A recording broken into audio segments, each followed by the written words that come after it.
इस ज्ञान मोती में बाबा हर एक ब्राह्मण का बचपन याद दिला रहे हैं।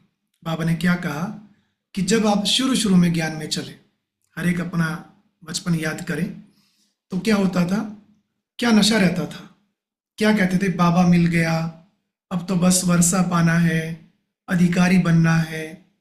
बाप से मिली पुरुषार्थ की सब युक्तियों को दिन रात मेहनत से प्रैक्टिकल करने लग गए थे। ऐसा हुआ था ना, जब बाबा के बने तो कितना नशा रहता था कि बस अब तो भगवान मिल गया, कुछ करके दिखाना है, बाबा को प्रत्यक्ष करके हम ही दिखाएंगे, इतना नशा रहता था। थकावट या माया की रुकावट, इनकी कोई परवाह नहीं की।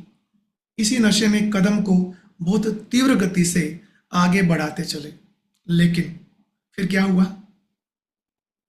सबके साथ तो ऐसा नहीं, पर मेजोरिटी के साथ ऐसा होता है कि धीरे धीरे धीरे नशा कम होना शुरू हो जाता है, क्योंकि जिनके साथ रहते ही हैं उनके साथ तो छोड़ो, कई बार तो निमित्त के अंदर भी कमियां नजर आने लगती हैं। फिर आगे कैसे बढ़ेंगे? तो बाबा कहते चलते चलते बच्चों की खुशी कम क्यों हो जाती है, तीव्र पुरुषार्थ का उमंग उत्साह क्यों कम हो जाता है, योग युक्त होने की बजाय व्यर्थ संकल्पों की तरफ क्यों भटक गए? अब जान लो क्यों भटके। ये बाबा ने सारा राज खोला। जैसे आजकल के जमाने में मेहनत करना मुश्किल लगता है, किसी को कुछ भी कहो तो टाल मटोल करता है, मेहनत नहीं करना चाहता कोई भी। बाबा वो भी समझा रहे हैं क्या क्या बहाने करते हैं। कहते हैं तनख्वाह तो सबको चाहिए, जितने भी कर्मचारी हैं क्या कहेंगे, बहुत काम लेते हैं, तनख्वाह कम है। और मालिक क्या कहते हैं कि पैसे इतने लेते हैं, काम कम करते हैं। बाबा कहते हैं तनख्वाह तो सबको चाहिए, लेकिन मेहनत किसी को नहीं चाहिए। वैसे ही ब्राह्मण आत्माएं भी, ये तो बाबा ने लौकिक की बात बताई, यहाँ अलौकिक में भी ब्राह्मण आत्माएं मेहनत से अलबेली हो आलस में आ गई हैं। बनना तो चाहते हैं महावीर महारथी, कोई है ऐसा जो कहता नहीं हम तो प्यादे ही ठीक है।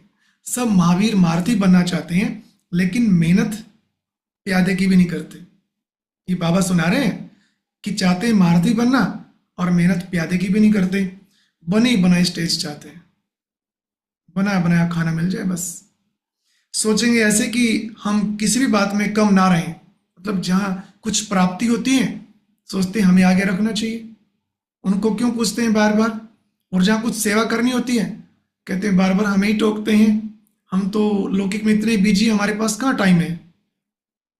सोचेंगे कि हम किसी बात में कम ना रहें, हमारा नाम महारथियों की लिस्ट में आए, परंतु खुद जरा भी मेहनत नहीं करते, बस बाप की मदद से ही पार होना चाहते हैं।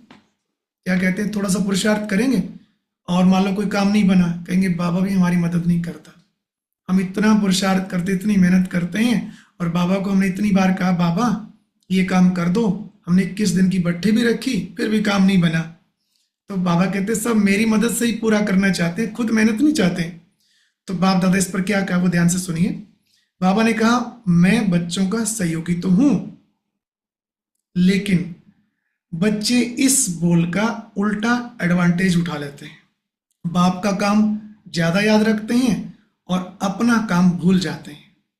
जैसे बाबा कहते हैं कि हिम्मत का एक कदम आपका और पदम गुना मदद मेरी। तो फिर क्या याद रहता है कि बाबा आप ही तो कहते थे कि आप पदम गुना मदद करेंगे, लेकिन ऐसे तो नहीं कि आप बैठे बैठे बाबा मदद करता रहेगा, आप कुछ मत करो, एक कदम तो बढ़ाना पड़ेगा ना।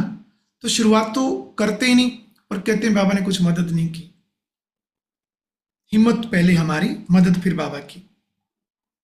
यही कारण है कि कदम कदम पर बाप दादा द्वारा जो युक्तियां बताई गई हैं वो कार्य में नहीं लगाते, बस प्राप्ति चाहिए, सफलता चाहिए बिना कुछ किए। सार क्या निकला, जो भी अब तक हमने ईश्वरीय ज्ञान सुना है उसका अच्छी तरह मनन करो। मनन ना करने से ही कमजोर रहते हैं। अगर मनन करेंगे तो शक्तिशाली बनेंगे और प्रैक्टिकल जीवन में उन बातों को धारण भी कर सकेंगे। ध्यान से सुनिए, बाबा कहते हैं पहले तो जो बाबा सुनाते हैं उनको ध्यान से सुनो, फिर उन पर मनन करो, चिंतन करो, मंथन करो, फिर उनको धारण करो। जब धारणा मूर्त बन जाएंगे तो बिना कहे हमारी स्वतः सब इच्छाएं पूरी बाबा करता ही है। अगर कुछ कार्य नहीं बन रहा या तो वो हमारे लिए ठीक नहीं है या हमारा जो तरीका है, विधि है, वो ठीक नहीं है।